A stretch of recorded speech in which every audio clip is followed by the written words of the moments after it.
These are some of the most disturbing crimes in the My Hero Academia community, and as the video goes on, each case will get significantly worse.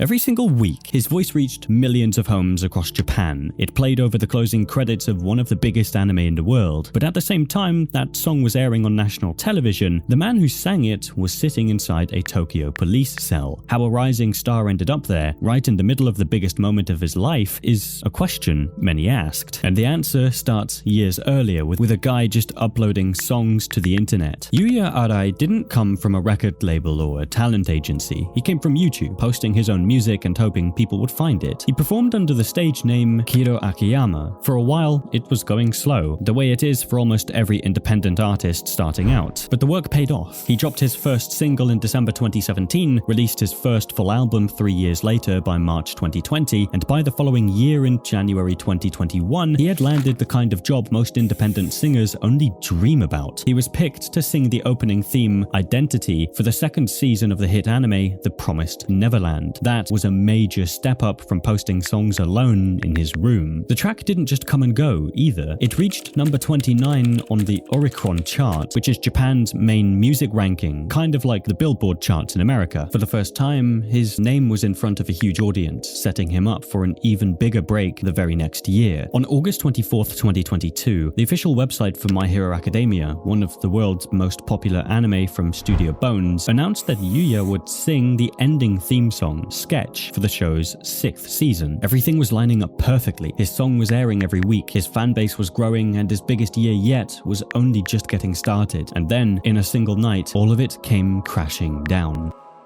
It was just after midnight on November 23rd, 2022. Yuya was inside his apartment in Shibuya, Tokyo. He wasn't alone, and with him was his girlfriend, a woman in her 20s. Her name was never released to the public, so let's call her Akira. At some point that night, something between them went wrong, and it turned physical. In that moment, Yuya pulled Akira's hair and caused her bodily injury. According to reports, someone called the police, and when the Tokyo Metropolitan Police arrived, they arrested Yuya on suspicion of battery, the legal charge that covers causing physical harm. Later, according to the police, Yuya admitted to what he had done. The news tore through the anime world, and within 2 days, major outlets were reporting the arrest. When fans read about his arrest, they were stunned. For many of them, this came out of nowhere, since it was, in fact, the singer's first major scandal. However, some creators believed the story was one-sided because Akira's voice was never heard in any of the reports. The problem I have with this is that there's not really a lot to go on from here, because I feel like this, even though this speaks a lot, such as, pulling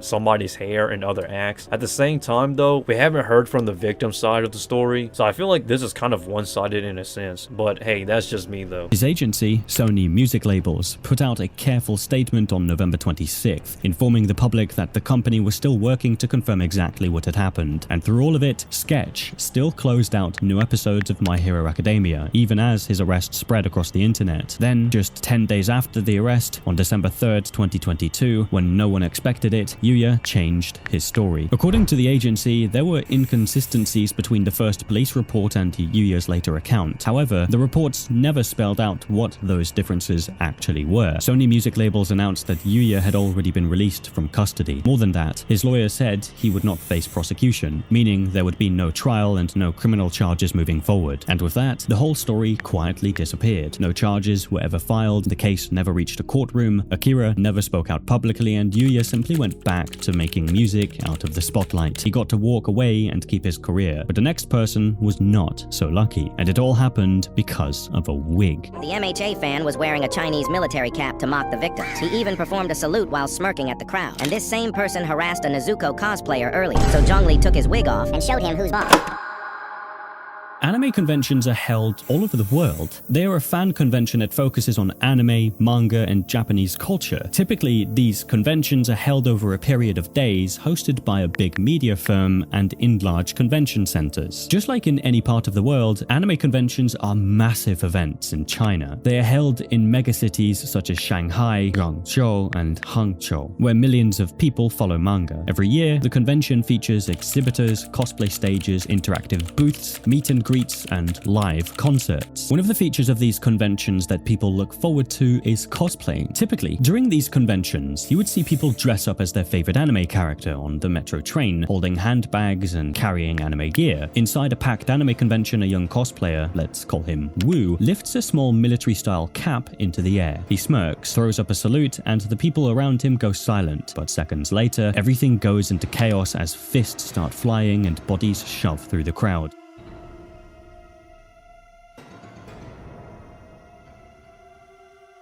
How could one hat trigger a fight in the middle of an anime convention? The answer begins 6 years earlier, with a single name printed in a comic book. In February 2020, a My Hero Academia villain was given the full name Maruta Shiga in chapter 259 of the manga. For many Chinese readers, that name landed like a slap in the face. You see, the word Maruta means logs, and there is a deadly historical explanation behind it. During the Second Sino-Japanese War of World War II, the Japanese built a base for their Unit 731, which was a biological and chemical warfare research center, and they made the base look like a lumber mill from the outside as a cover-up for some of the worst crimes against humanity committed in known human history, which included experiments on younger human beings and pregnant women, such as detaching and reattaching limbs on the opposite sides, cutting up humans while they're still alive without any anesthesia, to dissect them after infecting them with the deadliest of diseases, testing out weapons including flamethrowers on entire families, and placing humans of all ages in low-pressure chambers and exposing them to forces, causing their eyes to burst or their bodies to rupture in these vacuum chambers. And since Japan's Unit 731 looked like a lumber camp from the outside during all of this, they called their Chinese victims Maruta, which, like I mentioned earlier, literally means logs. That single unit caused more than 300,000 deaths, and so anything that points back to it is still a deeply sensitive issue in China today. Because of that name, the streaming platforms Tencent Video and Bilibili pulled the series entirely, and the show got buried under heavy boycotts almost overnight. For 6 years, the anger sat quietly under the surface. Then, in 2026, something else brought the anger out. Detective Conan is a Japanese manga created by a Japanese creator that found commercial success at the Chinese box office and was adapted for the Chinese audience, with the title translated into Chinese. On January 31st, 2026, Detective Conan's China copyright agent confirmed a crossover with My Hero Academia, an anniversary art tie-up between the two franchises. An art tie-up is a collaboration between artists, brands, creators, or in this case, series. In the anime world, an art tie-up is a promotional partnership between two or more anime series for broader branding and to reach a wider audience. To Chinese fans still upset over the Maruta controversy, this felt like a fresh insult, and they responded fast. Within days, Comic-Con organizers in Beijing and several other cities banned all cosplay and merchandise from both shows, and events wanted nothing to do with the controversy. One of the biggest, iJoy Comic-Con in Beijing, said it would block all My Hero Academia and Detective Conan cosplay displays and sales at its weekend event. But this wasn't happening out of nowhere. The timing made everything so much hotter. Just weeks earlier, in late December 2025, China's largest fan convention, Comic-Cup, switched to a new Chinese-style format, shutting out Japanese anime and manga entirely. On top of that, there was real political tension in the air. Japan's Prime Minister Sanai Takeichi angered Beijing with comments about a possible Chinese attack on Taiwan, calling it a survival-threatening situation. So by the start of 2026, the mood around Japanese anime in China was about as intense as it ever had been. Everyone was on edge, and it only took one spark. That spark came early in January 2026 at a Chinese anime convention, when Wu dressed as a My Hero Academia character and picked up a cap. The cap looked like a Chinese soldier's military hat. That detail mattered a lot, given everything happening around them. Wu held it up, smirked, and struck a salute pose. To the people watching, it looked like he was openly mocking the Chinese military. With tensions already boiling, one person in that crowd was not going to let it slide. A cosplayer dressed as Zhong Li, a character from the game Genshin Impact, who we will now call Chen, stepped up and confronted him right there in the middle of everyone. Someone caught the whole thing on their phone. The clip was only about 11 seconds long, but that was more than enough. On the morning of January 3rd, 2026, an account called Gacha Zone posted it on X, and it started jumping from platform platform to platform. Later that day, a Facebook page reposted it with a full explanation, and that single post pulled over 7,000 reactions. By that afternoon, it was all over TikTok. Some people framed it as a funny MHA versus Zhongli showdown, while others took it a lot more seriously. A Reddit thread even went up titled "Zhongli attacks someone from Boku no Hero." The clip kept bouncing around YouTube Shorts and Instagram for days after that. The MHA fan was wearing a Chinese military cap to mock the victims. He even performed a salute while smirking at the crowd. And this same person harassed a Nezuko cosplayer earlier, so Zhongli took his wig off and showed him who's boss. The reactions split the internet in two. Some criticized Wu for the salute, while others said Chen's response was way over the top. Then, like most viral moments, it burned itself out. By late January 2026, the buzz around the clip was basically gone. The fight ended with nothing worse than a few shoves, but the same anger that started it was about to turn on someone who wasn't fighting back at all, and this time, the consequences were much more frightening.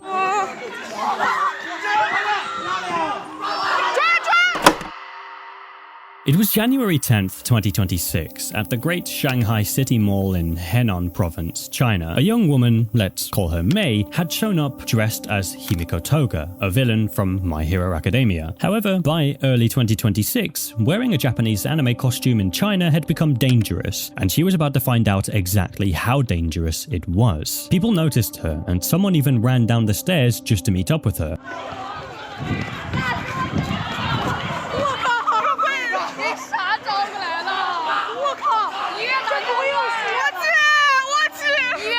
That crowd surrounded her and blocked her path because she was wearing Japanese cosplay, which, as I explained in the previous segment, they considered a national insult. She was trapped, with nowhere to go and no easy way out. Then, the scene turned even stranger. Some people in the crowd started singing the Chinese national anthem, the March of Volunteers, as they closed in on her.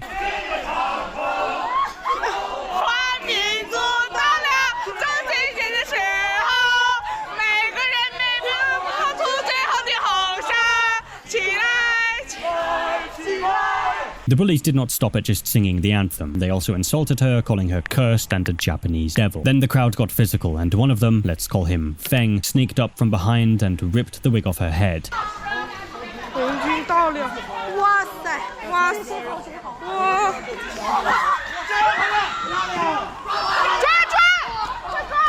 The crowd immediately followed him, not to retrieve Mei's wig, but to cheer on Feng for what he was about to do. They followed Feng to a spot where he placed the wig down and set it on fire, and just like that, her wig was burning on the ground. The attackers filmed the whole thing and posted the videos on Douyin, China's version of TikTok. It was something they wanted the world to see. From around January 10th, those clips started spreading fast. They jumped from Douyin to X, Instagram, and Facebook, where overseas anime fans began resharing them. Then the story reached the news. 3 days later, on January 13th, 2026, Taiwan's Formosa TV News ran a full report on the attack, describing the torn and burned wig. That report carried the story to a much bigger international audience, and it forced many people to react to what they were seeing. As the footage spread, many people condemned the violence. Some say it was an unnecessary witch hunt, while others believe it was plain bullying. One Instagram user remarked, "This is just kids bullying other kids. No need to drag a whole country politics into it. Honestly, you're all bored." There was also a bigger backdrop hanging over the whole thing. The videos went around just after China's revised public security law took effect on January 1st, 2026, which fans abroad tied to the tense mood behind the attack. The Chinese public security law is a law that covers acts of cyberbullying and regulates offenses committed by minors. The cybersecurity law authorizes authorities to disable mobile applications when they are in serious violation. But for all the debate it caused, 3 weeks later, by February 2026, the story had gone quiet. The victim and the attackers were never publicly named, and no police action or official statement was ever reported. Mei was one person against a mob, but it was not a one-off event. Somewhere in Chengdu, another fan was fighting against national heroes. A male cosplayer has sparked massive backlash after dressing as a character from the controversial Japanese anime My Hero Academia at the Chengdu Shijiaxian Comic-Con. In a massive 60,000 square meter hall, a single fan, let's call him Jin, stands in the middle of a comic convention. This year's convention was no different than the other ones, only that Jin had come dressed as a character from My Hero Academia. He is surrounded by a group of people who blocked every path he could take, and what was a fun day so far for him was about to turn into a hunt. The anime culture in Chengdu is one of the most vibrant in China. It boasts massive youth participation from those wholly interested in animation, comics, and games, and is integrated into the city's culture. Every year, anime conventions in the city drew massive crowds, featuring heavy cosplay and a strong sense of community. In this city, the Chengdu Worldline Comic-Con in Chengdu is one of Western China's most prominent pop culture events, regularly celebrating anime and pop culture, drawing tens of thousands of people every year. It didn't take long for Jin to be noticed, and little by little, whenever someone in the event saw what was going on, they joined in. Before Jin could realize what was going on, he was in the midst of a crowd. This wasn't a quiet disagreement or a few dirty looks. It escalated quickly into something physical. The group surrounded Jin, pushed him, and told him to remove his wig. Moments later, someone from behind removed it, and things got even more heated. The person who led this bullying, let's call him Lee, was cosplaying Kakashi Hatake, a Naruto character, known for his incredible leadership skills and being a master tactician. Not just that, according to YouTuber David on China, the Chinese police called Lee a national hero because what he did was an act of bravery. Then, Worldline Comic-Con, the organizers of the event, thanked the people involved and even sent them gifts. At first, the footage sat quietly online, but just like the wig burning in Henan, the people doing it wanted an audience. They filmed the confrontation and posted the clips to social media. The earliest clip surfaced around October 2025, framed as outrage over a cosplay at Chengdu Comic-Con, and it found a much larger audience. Many viewers were shocked, and some called the mobbing excessive and senseless. A fan on Instagram questioned what was going on in the anime community because of the repeated violence. What happened to this community? Are cosplayers now and anime fan can't separate fantasy and fiction from reality? Before, this is our separate escape from reality. This is where we're supposed to show our love and appreciation to storytelling and art and drawing. What is wrong with the community now? Other fans defended it by pointing back to the old grievance against the anime. Up to now, every target in this video has been a fan in a costume, but in the next case, the hate went beyond convention floors and the mob turned to the creator himself. Saturday or Friday when Clyde the Weeaboo tweeted saying the creator of My Hero Academia has been receiving deference for giving a character development. Kohei Hirokoshi's manga series, My Hero Academia, had just been featured in the July 2014 issue of Shueisha's shonen manga magazine, Weekly Shonen Jump. The Weekly Shonen Jump is a Japanese manga magazine. Created in 1968, it is one of Japan's longest-running manga magazines and has featured well-known series such as One Piece, Naruto, and Dragon Ball. In creating the series, Kohei, a graduate of Nagoya University of Arts, had drawn heavily on Naruto, a favorite anime from his childhood. Kohei, who created one of the biggest anime in the world, was, by some accounts, worn down by his own fans. For years, telling his own story the way he wanted became genuinely dangerous. But the trouble started back in 2018, 4 years after the series launched. Kohei made a storytelling choice that a large part of his fan base absolutely hated when he gave Endeavor a redemption arc. Endeavor is a character within My Hero Academia who is famous for being an abusive father and almost destroying his family due to personal desires. Kohei slowly wrote him toward becoming a better person, and to some fans, letting that character seek forgiveness felt like a betrayal. They didn't just complain or drop the series, they instead sent Kohei death threats over that character's storyline. The threats were well documented too. A July 2018 video captured that wave of harassment in real time. And they don't really know the effect they're having when they tweet at a mangaka saying, hey, I've got this screenshot of this chapter that came out early and you did this to my favorite character. You're a monster, how could you do this? It's not the nicest thing to do, to be honest.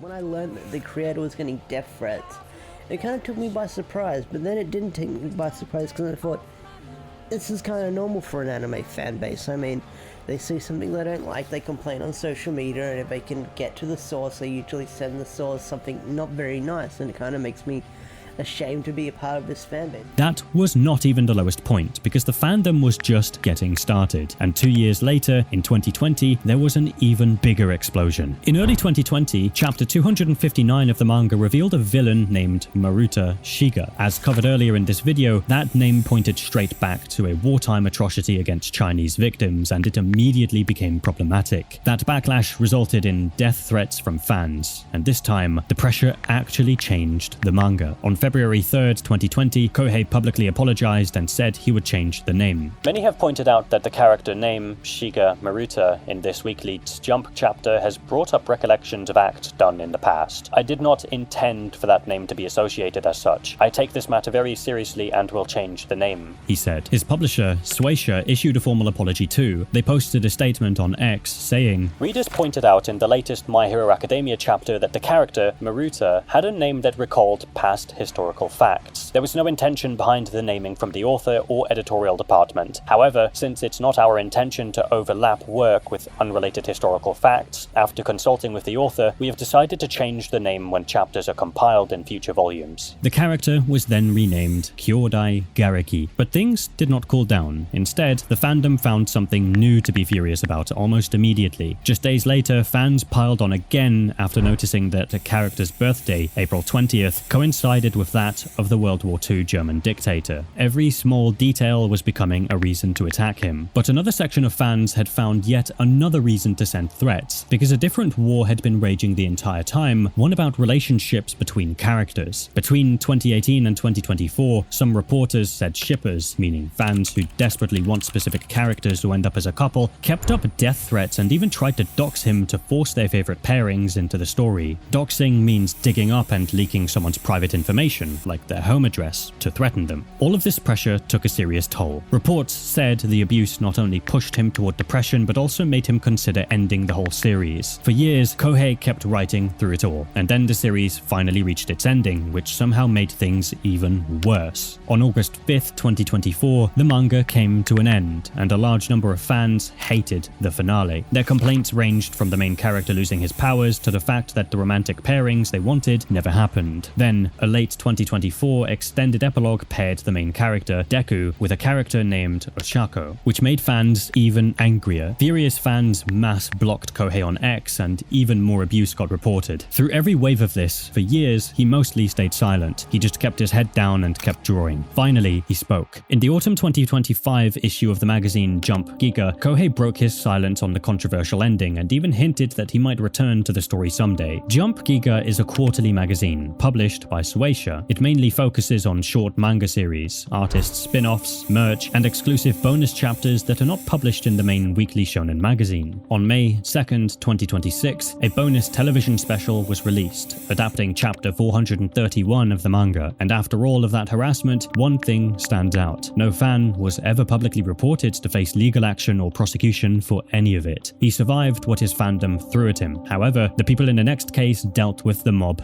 differently.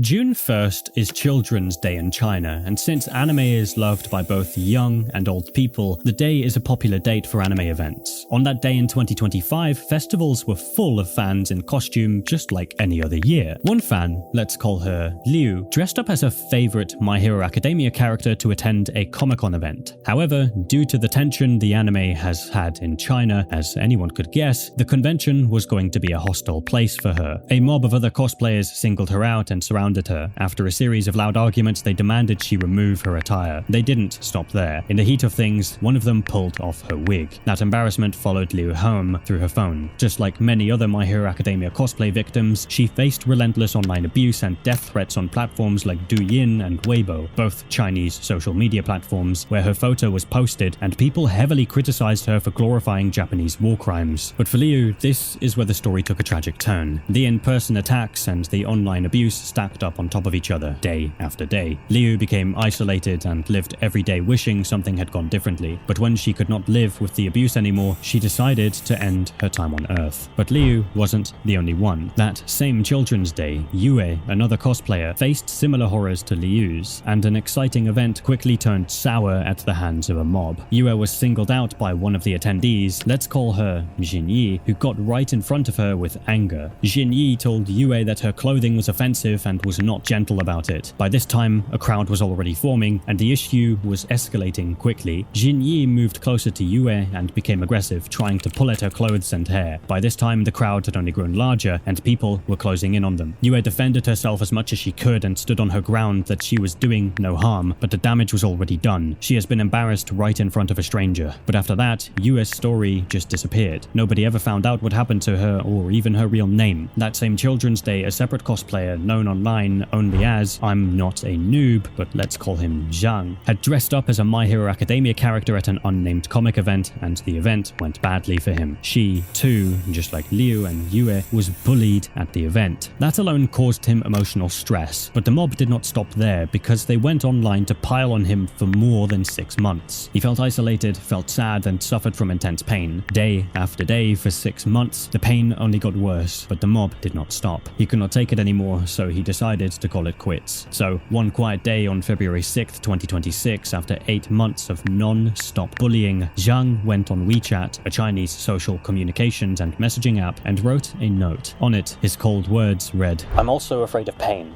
I'm so sad. Please don't call me noob anymore. I'm sorry to her. After posting the note, he too ended his time on Earth. These stories were spread by notable accounts, such as well-known China-focused pages, including one called Teacher Li is not your teacher. From late 2025 into early 2026, the reports moved mostly across Reddit and X, where many people condemned the harassment and blamed extreme online nationalism. One Redditor expressed their anger and wished to be in a position to punish the bullies. This is messed up on a whole other level, and it takes me off extremely. I sincerely hope the people responsible are punished for this, or at least feel remorse. They should be genuinely ashamed of themselves. If I could beat them up or force them to feel shame somehow, I absolutely would. As of now, there is no mainstream reporting, no official investigation, and no confirmed identity. What we're left with is a collection of accounts about young fans who were harassed until they couldn't take it anymore, and a name that, unlike the villain they all dressed up as, no one out there ever bothered to learn.